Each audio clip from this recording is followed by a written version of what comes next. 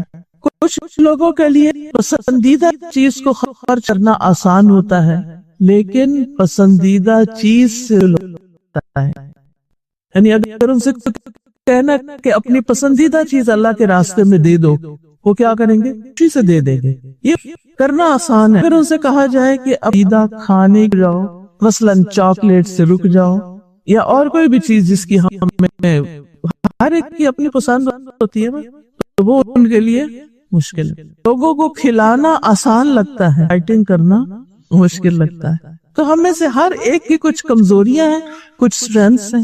کچھ لوگ اچھے کام کرتے ہیں، اور کچھ لوگوں کے لیے اچھے کام کرنا مشکل ہوتا ہے۔ کچھ لوگوں کے لیے برائیوں سے بچنا آسان ہوتا ہے، کچھ کے لیے مشکل ہوتا ہے۔ تو اسی وجہ سے آپ دیکھیں کہ اللہ تعالیٰ نے صرف ایک طرح کی عبادتیں ہم پہ فرض نہیں کی، بلکہ مختلف طرح کی عبادات ہم پہ فرض کی ہیں۔